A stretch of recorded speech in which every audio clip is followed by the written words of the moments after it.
안녕하세요. 곽 작가입니다. 지난 시간에는 그 페르시아의 장군 마르도니우스가 30만 대군을 이끌고 있으면서도 스파르타, 아테네, 그리스의 두 강국이랑 동시에 싸우는 건 좀 무리다 싶어서 가장 아테네를 꼬셔내려고 사절도 보내고 그러면서 이제 화친을 시도하는 그런 이야기를 했었죠. 그러다가 물론 실패합니다. 실패해서 이제 아테네가 그걸 거절하고 나니까 마르도니우스는 다시 한번 아테네를 불태우고 그리고 이제 테베 쪽으로 올라가서 최후의 결전을 준비합니다. 그때가 BC 479년 7월 말경입니다. 마르도니우스는 이 아티카에서 아티카가 여기죠. 아테네가 있는 곳이 아티카죠. 테베 쪽으로 테베가 이쯤에 있는 보요티에 이쯤에 있는데요. 테베 쪽으로 가기로 결심합니다. 왜냐하면 이제 아티카는 페르시아군의 장기인 기마전을 벌이기가 좋지 않아요. 그리고 도망갈 데가 별로 없어요. 페르시아 바다 산면이 바다인 반도잖아요. 도망갈 데 별로 없어요. 반면 이제 테베 쪽은 평야지대가 많아요. 그래서 이제 기마전을 펼치기 좋죠. 여러 가지 감안할 때, 그 테베는 또 테베라는 도시 자체가 페르시아에 붙었어요. 그래서 아무래도 페르시아군이 움직이기가 좋죠.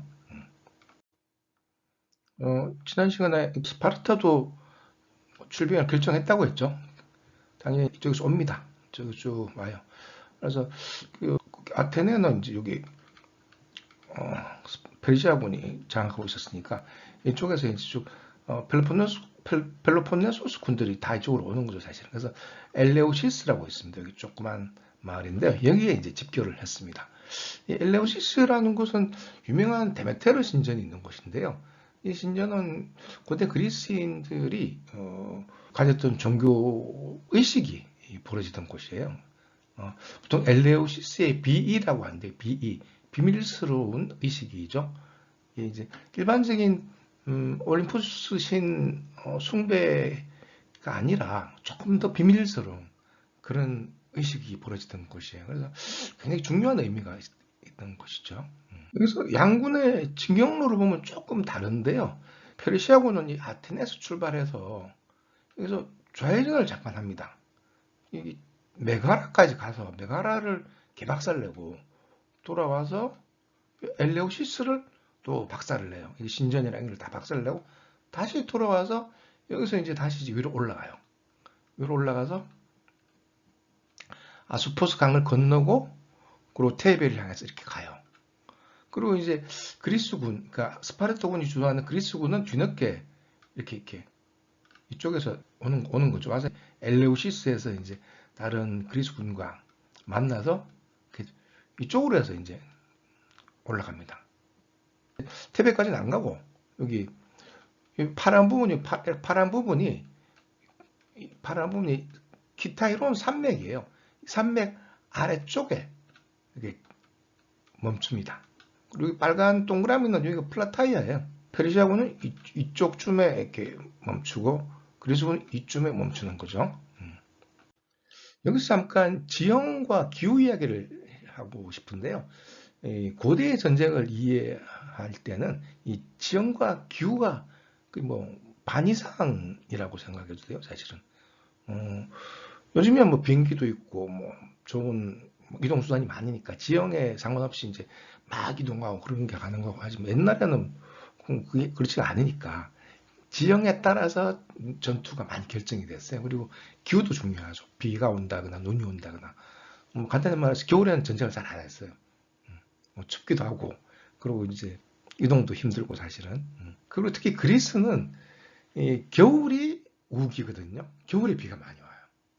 여름은 건기예요. 그러니까 겨울에는 강물도 깊고 그리고 비도 계속 오고 막 그런 거죠. 근데 여름에는 강물이 확 줄어요. 그래서 큰 강들도 겨울 수준으로 얕아진다든가 그런 일이 흔하죠. 이를테면은 어떤 작은 강들은 거의 건천이 되기도 해요. 그러니까 지금 이제 아소포스 강이라는 강을 중심으로 아소포스 강이죠.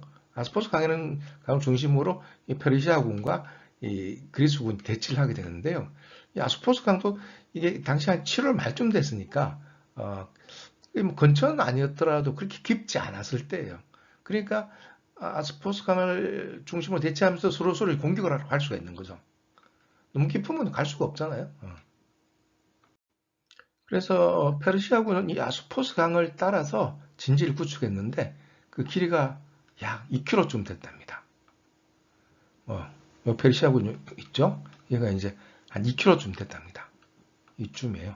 그리스군은 이 키타이론 산 기슭에 진지를 만들었어요. 이 아스포스 강 바로 앞에다 진지를 이렇게 만들지 않은 이유는 이 페르시아는 기병이 강하거든요. 기병이 이렇게 공격을 들어오면은 이렇게 좀 골치 아파요, 사실은. 근데 이제 기슭에다 이렇게 진지를 설치하면은 말이 올라가서 공격하기 좀 어렵거든요. 산등성이를 타고 막 올라가다 보면 말도 헥헥, 사람도 헥헥 그렇게 되는 거니까요. 화면을 잠깐 보시죠. 이게 이제 이게 아스포스 강입니다. 파랗게 보이는 게 이제 이 페르시아군 쪽에서 봤을 때 모습이에요. 여기 뒤에 보이는 산이 키타이론 산이죠. 그러니까 페르시아군은 이쯤에 잔뜩 보였고요. 여기 요새를 목책으로 만든 요새를 하나 구축했어요. 그리고 그리스군은 여기 군데군데 산기슭에 모여 있는 거죠. 그러니까 북쪽에서 남쪽을 바라보는 모습입니다. 그 페르시아군이 정부적 강을 건너는 건 별로 문제가 아닌데 이 산에 올라가는 건 좀 어려운 거죠.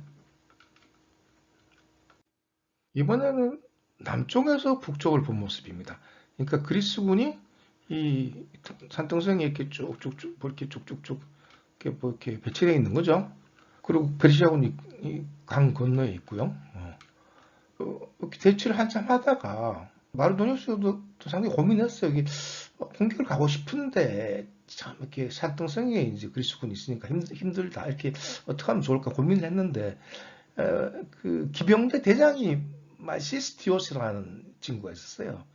이 친구도 이제 페르시아 귀족인데 이 친구가 보기에는 이 한쪽 이쪽에 있는 그리스군은 좀 공격하기가 쉬워 보였던 거예요. 여기는 이제 그리스군 중에서 메가라 사람들이 지키고 있는 자리였는데 여기는 상대적으로 이제 경사도 낮고 기병이 공격하기가 뭐 다 그렇게 나쁘지 않다 이런 판단이 들었던 모양이에요. 그래서 이제 마르도니우스한테 보고를 하고 저기는 공격하기가 좀 용이하겠는데 한번 해보겠습니다. 그러고 기병들을 데리고 막 쳐들어간 거예요. 실제로 마시스티오스 생각이 맞았던 모양이에요. 그래서 메가라군이 기겁을 했습니다. 이 메가라군이 막 도망가면서 이렇게 그 본부에다가 파우사니우스가 사령관으로 있는 그 본부에다가 지원병을 요청했어요. 그러니까 아테네군이 이제 우리가 돕겠다 그래서 막 또 달려갔어요. 근데 아테네군이 달려가면서 그 궁병을 며칠 데리고 왔는데요. 그 궁병들이 실력이 좋았던 모양이에요. 그래서 궁병들이 막 화살을 막 쐈는데 그 중에 하나가 이 마시스티오스 말에 맞았어요. 말이 아야 하면서 이렇게 넘어진 거예요. 그러니까 마시스티오스가 이렇게 땅에 떨어졌어요. 그때 이제 아테네군이 막 창으로 막 찌른 거죠. 찔러도는데 워낙 귀족이 좋은 갑옷을 입으니 잘 안 찔리더래. 그러니까 어떤 아테네 병사가 눈을 찔러 눈을 찔렀답니다. 그제서야 이제 마시스티오스가 죽었는데 이 친구가 나름 그 페르시아에서는 상당 귀족이고 중요 이제 인물이라 기병대 대장이잖아요. 이 시대에는 그 중요 인물의 유해를 이렇게 뺏기는 게 굉장히 치욕이었던 모양이에요. 그래서 지난번에 테르모필레 전투에서도 레오니다스 왕의 유해를 찾으려고 페르시아군과 스파르타군이 열심히 싸웠었죠. 그때 마찬가지로 이번에도 페르시아군과 그리고 그리스군이 열심히 싸웠어요. 이 마세티오스의 유해를 서로 가져가려고. 그래서 막 양쪽 그 군대가 개떼처럼 몰려와서 막 싸웠는데 결국 페르시아군이 졌답니다. 이 전투에서. 그래서 유체를 가져가지 못하고 뭐 그대로 해가 지고 말았답니다. 그래서 그날 밤새도록 페르시아군 진영에서는 막 곡하는 소리가 끊이질 않았다고 합니다. 그래서 페르시아군은 기가 좀 죽었어요. 반면 이제 그리스군은 기세가 팍 올랐어요. 그래서 이제 이때쯤 그리스군 사령관 파우사니아스가 진지를 좀 더 공격적으로 좀 옮기자라는 제안을 했어요. 제안이라 보면 뭐 거의 결정이죠. 이것이 그리스군이 지금 여기 있잖아요. 근데 이제 좀 멀죠 사실 페르시아군이. 근데 이제 바로 여기에 여기 가르가 파기안이라는 물이 나온 샘이 있었어요. 아스포스강에서 이렇게 하고 연결되는 곳인데 이쪽으로 옮기자고 제안을 했어요. 자신감이 붙은 거죠. 좀 더 가까이 가도 된다고 생각한 거죠. 아무래도 샘이 있으니까 대군이 수경하기가 훨씬 더 적합한 거죠. 이쯤에서 그 양군의 규모를 한번 확인해 보고 싶은데요. 이때 이제 이때만큼 스파르타군이 많이 동원된 때도 별로 없었던 것 같아요. 그리스 역사에서. 이후에 사실 스파르타 병력은 조금씩 줄어든 경향이 있었거든요. 왜냐하면 스파르타 날 때부터 어린애가 좀 비실비실 하면은 사이다 버리는 그런 나라예요. 그러니까 인구가 늘지가 않아요, 스파르타는. 하여튼 그건 그렇고 이때 스파르타 시민으로 된 이제 중량보병이 약 5천 명 정도 왔다고 합니다. 그리고 그 1인당 7명이 보조병력으로 따라와서 헬론만 3만 5천 명이고 스파르타 시민 5천 명 하면 4만 명이죠. 게다가 시민 1인당 페리오이코이라고 또 다른 일을 하는 준시민 좀 되는 애들이 또 한 명씩 또 따라왔어요. 걔들도 5천 명. 그러니까 총 4만 5천 명이 나왔어요. 스파르타에서. 이번에는 스파르타 병사들이 굉장히 많이 온 겁니다. 그래서 이제 전 병력 중에 중무장병을 세보니까 스파르타 병사 포함해서 총 3만 8,700명이더랍니다. 그리고 경무장병은 스파르타 헬롯들 포함해서 6만 9,500명이었고요. 그리고 예전에 테르모필레 전투에 살아남은 테스피아의 병사들이 뭐 2,000명 정도 있었는데 걔들도 합류하고 해서 총 한 11만 명 정도가 왔다고 헤로도투스는 주장을 하는데요. 좀 많은 것 같습니다. 제 보기에 좀 많은 것 같습니다. 실제로는 이보다 좀 적지 않았을까 싶어요. 그리고 페르시아군 쪽을 보면요, 뭐 무엇보다도 이제 소위 불멸자라는 그 페르시아의 정예군이 있었고요. 그리고 메디아 병사들, 그리고 박트리아, 뭐 인도 이런 데서 온 병사들도 있었고, 그리고 기병들은 이제 사카이족이 아무래도 많았고요. 뭐 그리고 기타 등등 뭐 많았는데 이제 특이한 거는 이제 그리스 쪽에서 페르시아 측에 붙었던 보이오티아, 그러니까 테베가 보이오티아에 속하죠. 그리고 로크리스, 말리스, 테살리아, 포키스 등등 그리스인인데 이제 페르시아 편인 그런 그리스인들이 꽤 많아서 걔들이 한 5만 명 정도 됐답니다. 5만 명 정도. 그리스군을 제외한 나머지 페르시아 병사들이 한 30만 명. 그래서 총 한 35만 명 정도가 왔다고 있었다고 헤로도토스는 말하는데 이거 역시 좀 많은 것 같습니다. 현대 학자들은 이거 한 절반쯤 되지 않았을까? 뭐 많아야 그렇게 보는 경향이 있어요. 그리고 그 35만 중에는 기병은 포함되지 않았어요. 당시에만 해도 기병 아직 뭐 안장도 등자도 없었는데요. 창과 활 정도가 주무기였고요. 근데 이제 이 기병은 한 5천 명 정도 되지 않았을까? 주로 메디아 병사들하고 사카이 쪽 병사들이죠. 이 대장이 마시스티오스였는데 죽어버렸죠. 그래도 여전히 위협적인 부대이고, 그리고 이제 공격할 때 앞장서는 부대죠. 페르시아군 쪽에서는. 그리고 그 양군의 포메이션을 보면 대충 이랬다고 합니다. 이거 이걸 한번 보시죠. 이제 그리스 쪽으로 보면 아테네군이 좌익을 맡았어요. 이 아테네군입니다. 그리고 스파르타군이 우익을 맡았어요. 맞은편에 이제 페르시아는 페르시아 측 그리스군, 그리고 사카이군, 메디아군, 페르시아군 이렇게 되어 있는데요. 그러니까 형식적으로 보면 페르시아군과 스파르타군이 마주보고 있죠. 그리고 페르시아 측 그리스군과 아테네군이 마주보고 있죠. 이게 좀 중요합니다. 이걸 좀 기억해 두는 게 좋아요. 근데 이제 그 첫 번째 페르시아 기병의 공격을 물리친 그리스군이 이쪽으로 이동을 했죠. 근데 이 상태에서 이제 마르도니우스가 보기에 아직도 여전히 자기들이 먼저 성공을 하기가 좋지 않았다고 합니다. 샘 앞쪽에 있지만 여기 여전히 경사고 만약에 기병 공격 들어오면은 경사로에서 좀 올라가서 기병들을 방어할 수가 있으니까요. 그리고 이제 더 가까워졌기 때문에 기병들이 이렇게 올 때 이제 활을 쏠 수가 있거든요. 활 공격이 좀 걱정이 됐던 모양입니다. 여기서 에피소드가 하나 있는데요.